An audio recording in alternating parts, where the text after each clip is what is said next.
Assalamualaikum, jumpa lagi dalam channel saya. Kali ni saya nak kongsikan pengalaman perjalanan jauh dengan motosikal NX150. Sebelum tu minta maaf lah, ni video rekod untuk benda lain. Tapi susah nak buat rekod sebab saya tak ada alat untuk rekod NX ketika view jalan.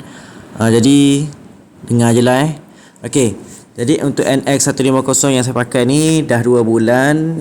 Saya perjalanan ke Terengganu sempena RZ member 8.0 baru-baru ini.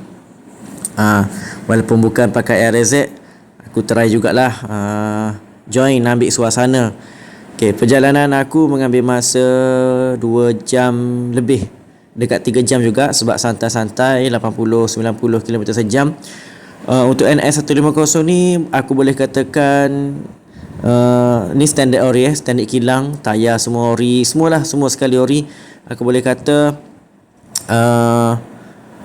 speed yang paling selesa bagi aku 75 hingga 85 km sejam. Kalau 90 nak sampai ke 109 maksimum tu, aku rasa macam kesianlah kat enjin. Walaupun dia tidaklah bunyi bising, tapi kita rasalah dia macam dah sampai limit dia. Biasalah motor standard setting CVT yang ori kilang mungkin kena chai roller apa semua tu, yang tu kita letak tepi dulu. Okey, jadi bagi orang yang nak beli motor ni, yang macam tu lah, kena terimalah dia macam selesa, paling selesa 75 hingga 85 km sejam. Yang tu bagi aku paling selesa. Nak lagi selesa 70-80 lah, 70-84, 83 macam tu. Tu memang rasa macam naik kereta lah bagi aku. Senyap, tak gegar, tapi lambat sampai. Itulah, lambat sampai lah masalahnya. Kalau nak kejar masa, nak pulas sampai limit dia 100 km sejam, 109 km sejam.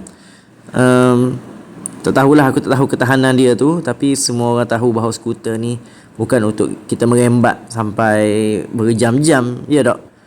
Melainkan ada spare belting dalam motor tu. Kalau jadi apa-apa boleh tukar tengah jalan, tepi jalan. Bagi aku tak nak ambil risiko, aku selesa macam tu je. Tu pendapat akulah, tu pengalaman aku bagi orang yang nak beli motor NX150 ni. Apa lagi? Berkaitan dengan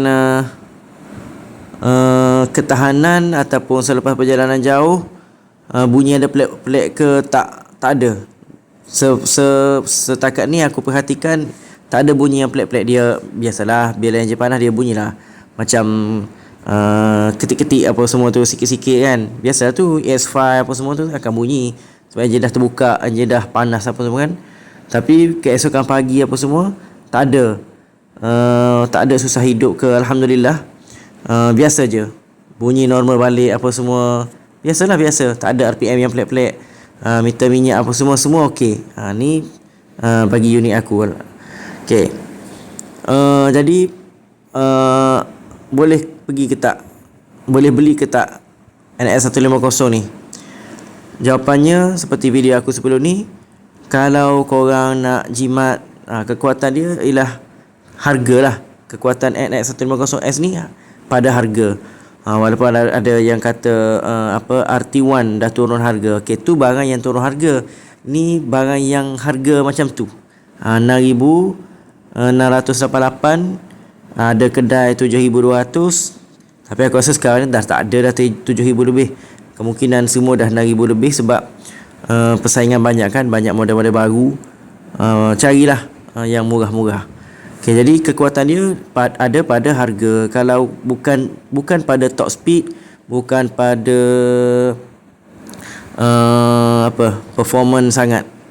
Kalau nak kata keselesaan tu pun bukan juga. Bagi aku, expectation aku lah beli skuter berpindah daripada Kapcai 125cc, aku rasa macam jujur belum puas. Dengan skuter ni aku rasa belum puas, tak capai apa yang aku nak. Unit aku yang aku dapat ni Mungkin sama semua orang. Kalau lalu kat jalan yang tak rata, dia punya rasa gegaran handle tu terasa lah. Bagi aku terasa. Spring belakang, absorber belakang, yang tu semua orang tahu agak keras.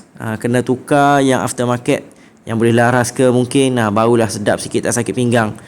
Tapi yang depan ni yang aku punya, dia ada play. Kalau kita henjut, tekan brake henjut, dia masih berhenjut. Tapi itulah, kalau tu dia macam sakit sikit. Okay.